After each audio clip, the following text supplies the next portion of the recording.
Okay, so on the second part of this project, you're going to have to complete a form that will need to be filled out. So there's a few things that I'm going to go over in your tabs panel that I want to make sure that you know how to do.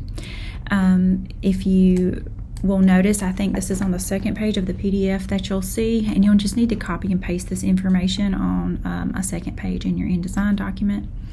And so what you'll need to do is you're going to have to kind of think about forms that you filled out, whether it be by hand or digitally. You want to give enough room so that someone can write. So there's two things that I'm going to go over here so that you can make sure that there's enough space for someone to fill out all of their information. So for this one, at this point you kind of have a basic understanding of the tabs. So there's a few different ways you can set that up. You can go ahead and place your tabs in, or you can select the information that you know you're going to set your tabs all the same.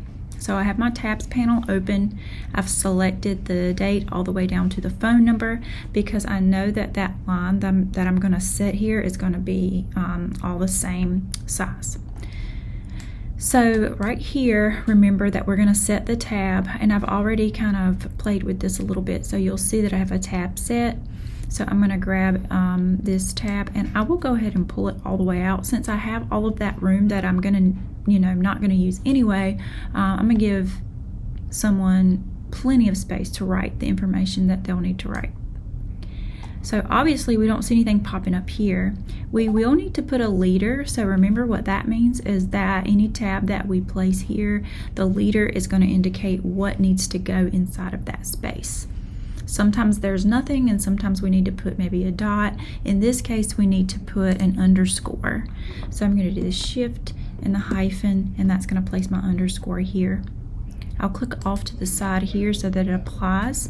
Obviously still nothing's happened, but what I wanted to do now, since I've set that here, I can go in and just place my tabs, and you'll see that my lines will pop in like they need to. Now this is super important because we want to ensure consistency. So if we were going to go in and manually put these spaces without using tabs, we would kind of put ourselves at risk of having some really bad formatting, some inconsistency with things, and if we needed to go back and change, we would have to go back and redo everything. So this is going to be how you do that. Now the second part of this is going to be making sure that whoever's going to complete this form has plenty of space to write. So they have enough of a line here to write, but how about the space in between? So that's going to have us changing our leading. So I will come in here and select all of this information, and remember your leading's right here, and we're just going to just give it a little bit of space, and I'm just eyeballing here what I think would be enough. Sometimes it takes kind of printing it out, actually filling it out, but if you don't have that, that's fine. This looks like it would have enough space for someone to write in, so that looks nice. So you'll notice another part of this is going to have you creating checkboxes. So I would encourage you to use your glyphs panel. You've already learned how to do that.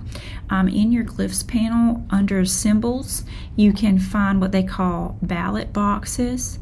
So for this typeface here, Minion Pro, it does come with a blank ballot box. And so I can just click in here beside this one. I'll double click. I'm just going to give it a little space after that. And from now on, I can just Command C to copy, and I can just paste that all the way down. So Command V to paste that all the way down.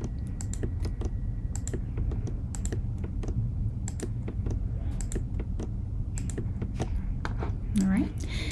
So on down here, we've got a questionnaire. So if you think about that, now that we're probably going to need a little bit more room, or the person's going to need a little bit more room to write than just one line. So you want to give them enough room to write and answer these questions. So this is going to have you doing the same thing. I'll just select all of these questions here. I'll do the same thing to set my tab. I'm going to give it a leader for my underscore. And then I'll go in and create my tabs, set my tabs here. I can do a return and tab again to give it some more lines. Maybe I need about 3 here. I'll do return, another tab, another tab. I do have to kind of think about how much room I have. I can readjust and go back up, but I do want to make sure that they have enough room to write, so I'm going to give 3 lines for each.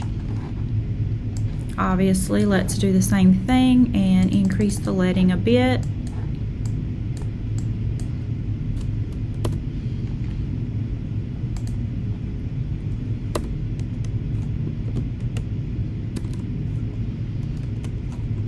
Let's give this just and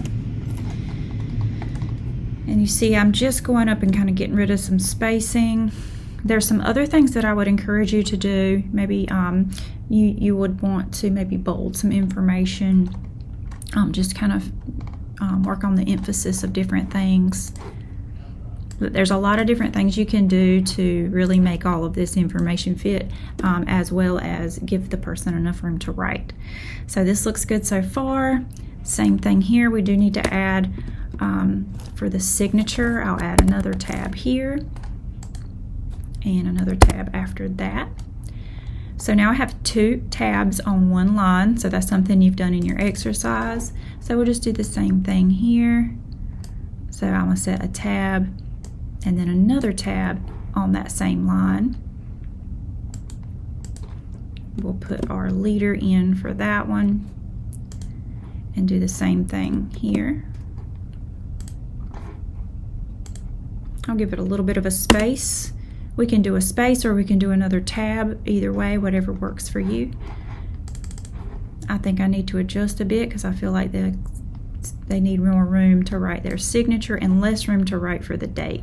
So I'm going to have the date a little bit shorter, and let's make that signature line longer. Okay. So that is how you're going to set up your form, making sure that you're giving them enough space to write, a line to write on, and enough space in between those lines to write.